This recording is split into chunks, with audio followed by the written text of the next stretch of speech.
In the heart of a fractured world, a legend was forged. Not in the halls of power, but on the sun-scorched sands of Mesopotamia. This is the story of a man who would unite a people, challenge an empire, and become a symbol of honor for centuries to come.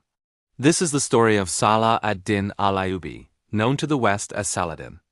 Born in Tikrit, into a world torn by division, young Saladin was destined for more than a quiet life. He was a scholar, a horseman, a strategist. He learned the art of war not just with a sword, but with wisdom and an unyielding faith. His early years were spent in the service of Nur al-Din, the great ruler of Syria, where he honed his skills. And his vision began to take shape: a united Muslim world, free from the divisions that made it vulnerable. His first great test came in Egypt. Sent to secure the Nile Valley, he faced political intrigue and military threats from all sides. But where others saw chaos, Saladin saw opportunity. With brilliant tactics and a charisma that won over his soldiers and the people, he became the master of Egypt, laying the foundation for his Ayyubid dynasty. He wasn't just a conqueror. He was a builder.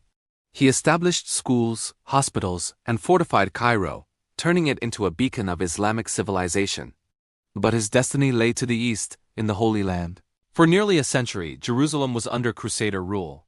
The call to reclaim the holy city resonated deep within Saladin's soul. He began a massive campaign, gathering forces from Egypt, Syria, and across the Levant.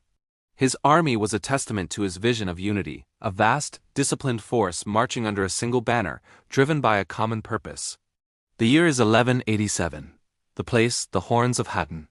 Here, Saladin would face the combined might of the Crusader kingdoms in one of history's most decisive battles.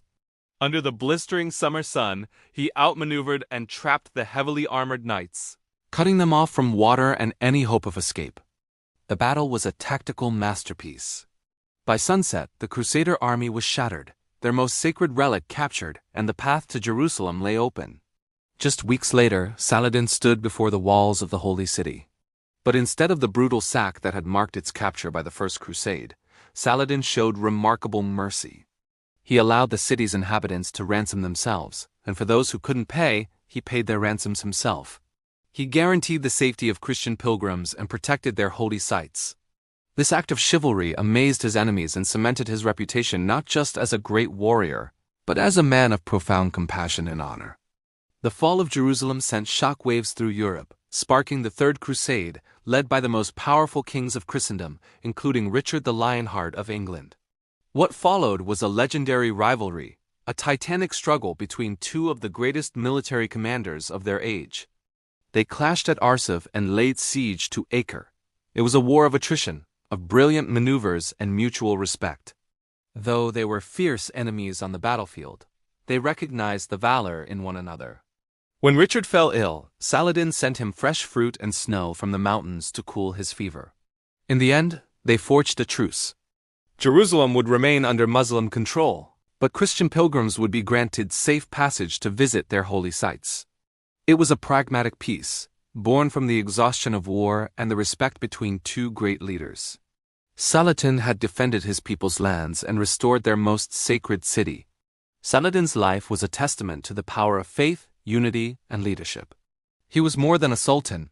He was a unifier, a scholar, a knight of the desert whose legacy of justice and chivalry transcended cultures and religions. He ruled with a firm hand but a generous heart, giving away his personal wealth to the poor. When he died, the most powerful man in the Muslim world had barely enough money left for his own burial. His story is not just a tale of battles and conquests, but a timeless inspiration of how one person's vision and virtue can change the course of history. Thank you for watching. If you were inspired by the story of Saladin, please like this video, subscribe to our channel, and hit the notification bell for more epic tales from history.